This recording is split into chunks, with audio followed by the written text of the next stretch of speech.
యేసయ్య సిలువలో పలికిన మాట, రెండవ మాట, నేడు నీవు నాతో కూడా పరదేశులో ఉందువు అని చెప్పేసి లూకా సువార్త 23:43 చెప్తున్నాడు. అయితే యేసయ్య ఎప్పుడైతే కల్వరికి వచ్చాడో అప్పుడు ఇద్దరు దొంగలతో పాటు సిలువ ఇవ్వడం జరిగింది. దాంట్లో ఒక దొంగ, అయ్యా నిన్ను నీవు రక్షించుకుని మమ్మల్ని కూడా రక్షించని చెప్పేసి అడుగుతున్నాడు. అది ఇంకొక దొంగ అయితే, ఇది ఈయన యందు ఏ తప్పిదం లేదు, మనం చేసిన తప్పుకు ఈ విధంగా శిక్ష కలగడంలో ఏ తప్పు లేదని చెప్పేసి అతన్ని గద్దిస్తున్నాడు. మన వాక్యంలో ఒకసారి చూద్దామండి. 39 లూకా సువార్త 23:39. వేలాడు వేయబడిన నేరస్తులు ఒకడు ఆయనను దూషించు, నీవు క్రీస్తువు గదా, నిన్ను నువ్వు రక్షించుకునము, మమ్మను కూడా రక్షించమని చెప్పాను. అయితే రెండో వాడు వానిని గద్దించి, నీవు అదే శిక్షా విధిలో ఉన్నావు గనుక నువ్వు దేవునికి భయపడవా? మనకైతే ఇది న్యాయమే, మనము చేసిన వాటికి తగిన ఫలము పొందుచున్నాము కానీ ఈయన ఏ తప్పిదమును చేయలేదని చెప్పి ఆయనను చూసి, యేసు, నీవు నీ రాజ్యంలో వచ్చినప్పుడు నన్ను జ్ఞాపకం చేసుకోమని చెప్పాను. అందుకు ఆయన వానితో, నేడు నీవు నాతో కూడా పరదేశంలో ఉందువని నిశ్చయముగా నీతో చెప్పుచున్నానని పలికాడు. ఈ విధంగా ఆ రెండో మాట మనము చూస్తున్నాము. ఇక్కడ ఏంటంటే కన్ఫామ్, తప్పనిసరిగా ఈరోజు నువ్వు నాతో కూడా పరదేశంలో ఉంటావు అని చెప్పేసి ఇక్కడ అంటున్నాడు. పరదేశు అంటే ఏంటి? ఎవరితో పరదేశంలో ఉండాలి? దొంగ యేసుతో పరదేశంలో ఉండాలి. ఇక్కడ పరదేశ్ అనేది ఎక్కడ ఉంది?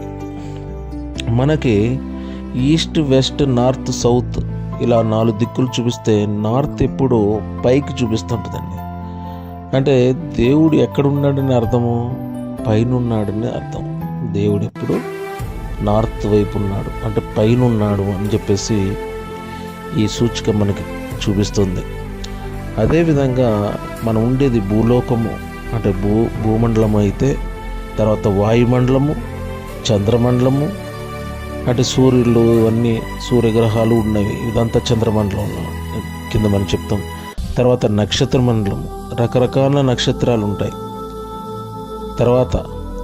ఆ తర్వాత వచ్చేదే పరదేశు. ఫస్ట్ది భూమండలము, 2 వాయుమండలము, ఆకాశ మండలం కలిపి 2వ మండలము, 3వ మండలంలో చంద్రమండలము, సూర్యమండలాలు, 4వ మండలంలో రకరకాల నక్షత్రాల మండలాలు, 5వ మండలంలో పరదేశుగా మనం చెప్తాం. ఇక్కడి నుంచి పరలోక రాజ్యానికి స్టార్టింగ్గా మనం చెప్తాం. నేను కొత్త భూమి, కొత్త ఆకాశాన్ని చూచాను అని చెప్తున్నాడు. ఇక్కడి నుంచి పరదేశం. 5వది పరదేశ్ మండలం అయితే, 6వది దూతల మండలం, 7 యెహోవా యొక్క సభాపర్వతంగా చెప్తున్నాం. ఈ పరదేశు, దూతల మండలము, సభాపర్వతం ఇవన్నీ ఏంటంటే పరలోక రాజ్యానికి ఇవన్నీ ఆధీనంలో ఉన్నట్టు. ఇదంతా పరదేశ్ నుంచి మొత్తం ఈ మండలాలు, ఈ పైనున్న 3 మండలాలు పరలోక రాజ్యానికి గుర్తుగా మనం చెప్తున్నాం. అయితే దేవుని యొక్క వాక్కు ఏదైనా, దేవుని యొక్క శక్తి ఏదన్నా సరే ఈ పరలోక రాజ్యం నుంచి భూలోకానికి మనకు అనుగ్రహించబడుతుందని తెలుసుకోవాలి. అలాగే మన్నైనది వెనకటి వలె మన్నగును, ఆత్మ దయచేసిన దేవుని యొద్దకు తిరిగి వెళ్ళును అని చెప్తున్నాడు. కాబట్టి పరలోక రాజ్యానికి మనం వెళ్ళాలంటే ముందు పరదేశుకి వెళ్ళాలి. అందుకే ఇక్కడ ఆ దొంగకి మాట ఇచ్చాడు, నేడు నీవు నాతో కూడా పరదేశులో ఉందువు అని చెప్పేసి. పరదేశుకి వెళ్ళాలంటే ఎవరైనా సరే కొన్ని జయించాలి. అందుకే జయించువానికి నేను దేవుని పరదేశంలో ఉన్న జీవ వృక్ష ఫలములను భుజింపనిత్తును అని అన్నాడు. అవి ఎలా జయించాలంటే అక్కడ 3 రకాల విషయాలు ఉన్నాయి. 1 మహాశ్రమలను జయించడం, 2 స్త్రీ సాంగత్యమును జయించడం, 3 హతసాక్షిగా లోకాన్ని జయించడం. గొర్రెపిల్ల రక్తంలో తమ వస్త్రములు శుద్ధి చేసుకున్నవారు వీరు అని చెప్పేసి, వీళ్ళు మహాశ్రమం నుండి వచ్చారు, వీళ్ళు హతసాక్షులుగా వచ్చారు అని చెప్పేసి ఆ ప్రకటన గ్రంథంలో వీరి గురించి చెప్పబడి ఉంటుంది. అంతే కదండి, ధర్మశాస్త్రమును దాని పదాజ్ఞలను నెరవేర్చిన వారు కూడా ఈ పరదేశంలోకి స్థానం ఉంది. తెలియక పాపం చేసి మారు మనసు పొంది దేవుని కుమారుడని, యేసు దేవుని కుమారుడని నమ్మి పరలోక రాజ్యమునకు మార్గము యేసే అని చెప్పేసి ఆయన మార్గంలో నడిచే ప్రతి ఒక్కరికి పరదేశంలో స్థానం అనేది ఉంటుంది. ఎందుకంటే యేసు ఒకానొక సందర్భంలో, నేను తండ్రి వద్ద నుండి వచ్చి తిని, నేను నా తండ్రిని ఎరుగుదును, మీరు నా తండ్రిని ఎరగరు, నేను నా తండ్రిని ఎరుగుదును, నేను ఎక్కడి నుంచి వచ్చానో నాకు తెలుసు, ఆ మార్గము నేను ఎరుగుదును, ఆ మార్గమును మీరు ఎరుగరు అని చెప్తున్నాడు. అంటే పరదేశం నుంచి ఆయన వచ్చాడు, ఆ మార్గము యేసయ్యకి తెలుసు, మనకు ఆ మార్గము తెలియదు అని చెప్తున్నాడు. ఎందుకంటే నేనే మార్గమును సత్యమును జీవమునై ఉన్నానని చెప్పేసి మాటలో చెప్తున్నాడు. ఎందుకే చాలా చోట్ల మనం చూస్తాము, పరలోకానికి వెళ్ళే మార్గం చాలా ఇరుకుగా ఉంటుంది, తర్వాత అది విశాలంగా ఉంటుంది. నాశనం పోయే మార్గము విశాలముగా ముందుగా ఉంటుంది, తర్వాత ఇరుకుగా ఉంటుందని చూస్తున్నాం. అయితే ఈ కల్వరి కొండ పైన ఈ గోల్గొత దగ్గర ఇక్కడ ముగ్గురు దొంగలుగా ఇక్కడ చూపించబడుతున్నారు.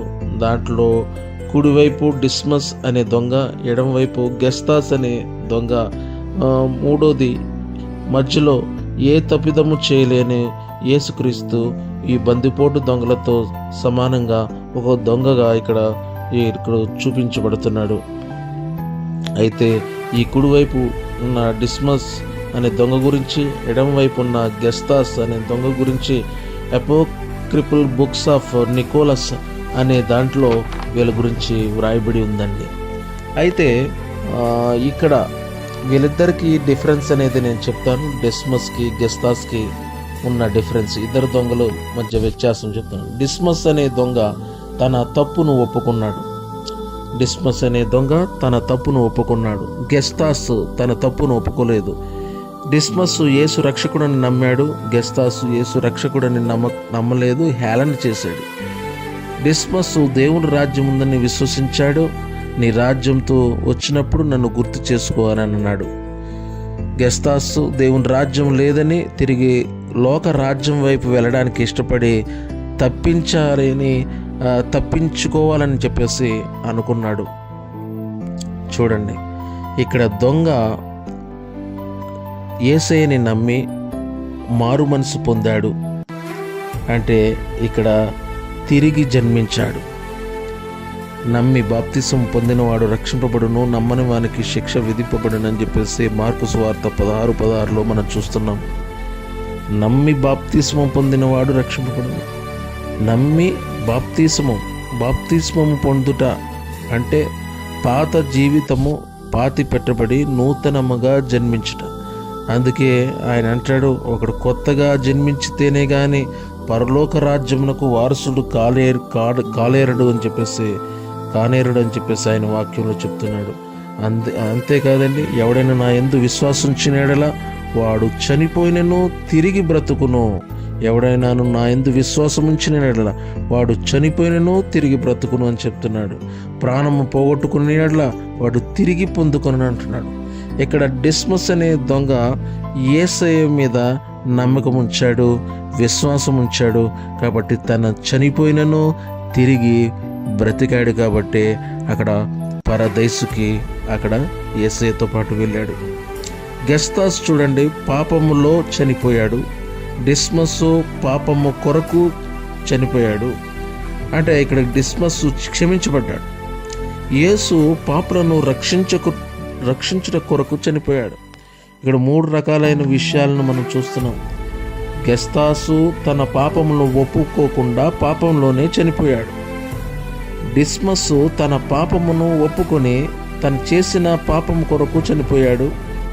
యేసు పాపులను రక్షించడం కొరకు ఏ లోపము లేకుండా, ఆయన మీద ఏ నేరము మోపబడకుండా, ఆయన కేవలము పాపులకు రక్షించడం కొరకు ఆయన చనిపోయినట్టుగా ఇక్కడ మన వాక్య భాగంలో చూస్తున్నాం.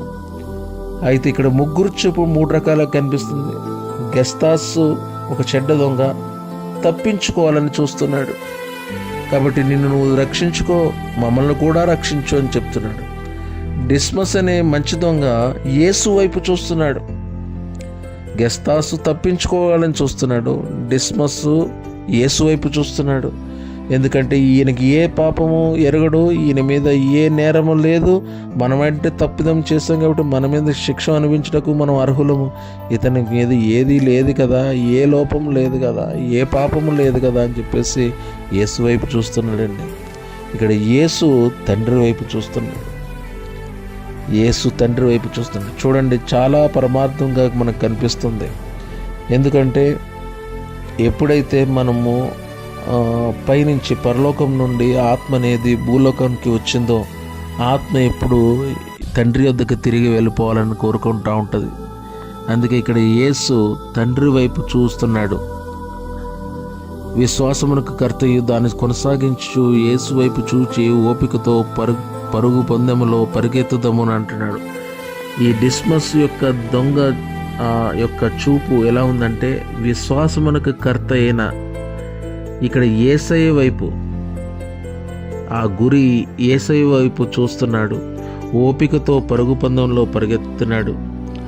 అంటే మనము చూసే చూపును బట్టి ఇతరులు మనకు కనబడతారండి. చెడ్డగా ఆలోచిస్తే చెడ్డవారుగా కనబడతారు, మంచిగా ఆలోచిస్తే మంచివారుగా కనబడతారు.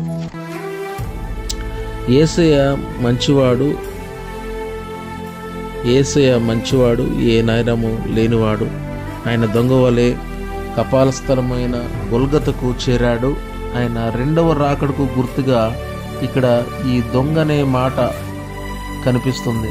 ఎందుకంటే మనుష్య కుమారుడు ఎలాగొస్తాడంటే దొంగ వలె వచ్చును అని చెప్పేసి వాక్యంలో చెప్తుంది. చూడండి, ఒక దొంగ పరదేశుకు అతిథిగా ఎలాగ వెళ్తాడు అంటే మనకు ఒక కీర్తన గుర్తొస్తుంది. కీర్తన 15వ అధ్యాయంలో చూస్తాము, యెహోవా నీ గుడారంలో అతిథిగా ఉండదగిన వాడెవడు? యెహోవా నీ గుడారంలో అతిథిగా ఉండదగిన వాడెవడు? నీ పరిశుద్ధ పర్వతం పైన నివసింపదగిన వాడెవడు? యథార్థమైన ప్రవర్తన కలిగి నీతిని అనుసరించుచు హృదయపూర్వకముగా నీతిని పలుకువాడే అని చెప్పేసి అంటున్నాడు. చూడండి, ఆయన గుడారమైన, ఆయన పరిశుద్ధ గుడారమైన ఆ పర్వతం మీదకి, సియోను పర్వతం మీదకి, సియోను పర్వతముగా చెప్పబడుతున్న పరదేశు మీదకి వెళ్ళాలంటే ఇక్కడ దొంగ హృదయపూర్వకముగా నిజము పలుకువాడై ఉండాలి. అతను ఇంతకుముందు ఎన్ని అబద్ధాలాడినా ఇక్కడ హృదయపూర్వకముగా నిజము పలుకువాడై ఉండాలి. ఇంతకుముందు యథార్థత లేకపోయినప్పుడు, ఆ రోజులు ఎలా ఉన్నా సరే, ఈ చివరి గడియల్లో అతను యథార్థమైన ప్రవర్తన కలిగి ఉన్నవాడై ఉన్నప్పుడే ఇతను పరలోక రాజ్యములకు, పరదేశుకి ఇతను వెళ్ళడానికి అర్హుడుగా చెప్తాడు. అందుకే యెహోవా నీ గుడారంలో అతిథిగా ఉండదగిన వాడు. ఇక్కడ అతిథిగా ఉండదగిన వాడే ఈ దొంగ. అతిథిగా ఉండడానికే ఇక్కడ దేవుడు అక్కడ అతనికి అవకాశం ఇచ్చాడు. ఈ డిస్మస్ అనే దొంగకు యేసయ్య ఇచ్చిన మంచి అవకాశం. చూడండి, ఇంత మంచి అవకాశం ఎక్కడన్నా వస్తుందా? ఎవరికి రాదు. ఒకడు కొత్తగా జన్మించితే గాని దేవుని రాజ్యము చూడలేడు అని చెప్పేసి అంటున్నాడు. కాబట్టి మంచి దొంగ వలె మారు మనసుతో మన పాపములు ఒప్పుకోవాలి, కొత్తగా జన్మించాలి. అప్పుడే దేవుని రాజ్యమును మనం చూస్తాము, మనము కూడా పరదేశంలో ఉంటాము. అందు నిమిత్తం మనం అందరం ప్రార్థన చేద్దాము. దేవుడు వాక్యము దీవించును గాక. ఆమేన్.